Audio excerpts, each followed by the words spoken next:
Ah, si tu sais pas quoi faire. Je voulais pas vivre dans ma petite maison, là, entourée d'un truc en béton et avec des tuyas.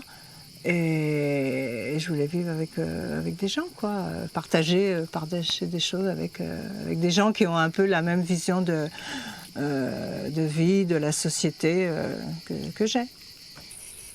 Il y a 11 ans, on s'est retrouvés à on était combien, une vingtaine, trentaine, Oui, trentaine. une bonne trentaine, à visiter ce terrain qui nous a, enfin pour nous, qui nous a beaucoup plu. Et voilà comment est partie l'histoire. Et on a signé le compromis de vente rapidement. Il y a un petit hameau d'origine, là, où il y avait 3 maisons, dont une ferme, qui avait ces terres-là. Et nous, c'est l'éco-hameau d'Andral.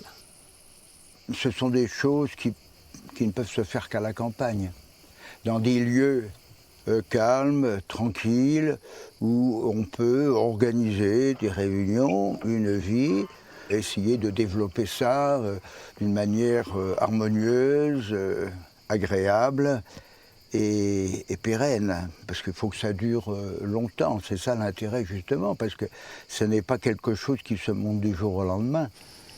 Celui qui était à l'origine du projet, qui a trouvé le terrain, cherchait un terrain suffisamment grand dans une région pas trop polluée et proche des commodités et d'une gare. Un collectif, c'est quand même autre chose. Et ça permet d'avoir un équilibre entre la vraie communauté et le petit pavillon tout seul, quoi. Éco-hameau, donc essayer de faire attention le plus possible à l'environnement. On essaye aussi, dans notre mode de vie, de ne pas être surconsommateur d'électricité, d'eau, etc. On essaye déjà d'être sobre. On essaye aussi d'avoir des récupérateurs d'eau pour pouvoir arroser les jardins, avoir sa douche qui est branchée sur la réserve d'eau. Un point important qui est mentionné dans notre charte, c'est le travail sur soi. Et moi, quand j'avais lu ça, je m'étais dit, ouais, ça veut dire quoi? J'étais passée par-dessus. Et en fait, c'est très important quand on vit comme ça en groupe, de savoir lâcher prise sur des choses auxquelles on tient, savoir discuter posément, sans s'engueuler. Il faut faire des efforts. Oui, c'est sûr. Et il y en a qui c'est pas dans leur truc, c'est pas dans... C'est plus compliqué, ouais, pour certains. Oui, c'est pas très simple. Il y a 8 hectares 5, dont 1 hectare 5 constructible. Et en fait, c'est prévu pour 25 maisons, pour que ce soit abordable au point de vue prix, parce qu'on a payé l'ensemble du terrain, l'architecte a mis le permis d'aménager et tout, et divisé par 25, et ben, ça fait moins cher chaque maison que si on avait divisé par 10, quoi. On a des jardins partagés, on a une cuisine d'été, on aura peut-être bientôt la maison commune que l'on attend depuis longtemps. On a un poulailler. Ah, on a un poulailler.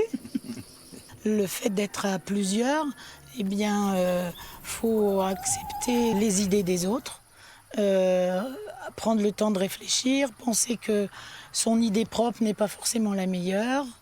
Faut savoir écouter les autres. Faut savoir aussi donner son opinion.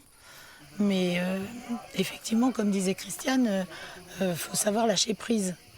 En fait, on est sous forme de SCI parce qu'il y a 10 ans, il n'y avait pas des masses de formes juridiques. Maintenant, il y a les coopératives d'habitants, mais il y a 10 ans, ça n'existait pas. Donc, on a pris la forme la plus classique, la SCI, Société civile immobilière. Et donc, on n'est pas propriétaire de notre parcelle, on est propriétaire de parts sociales. Ce parcours de cooptation, il permet justement de prendre la mesure de l'implication qu'il va falloir avoir. Et il y a des gens qui se rendent compte que ça va pas leur convenir. Nous, en dépit des difficultés qu'il y a eu, parce qu'il y en a eu évidemment, ben, on est toujours là. Donc ça nous plaît bien d'être des résistants un peu. Des Andralopithèques.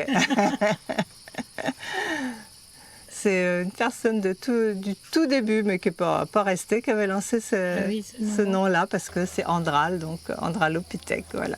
On a trouvé ça terre marrant. préhistorique. Ouais.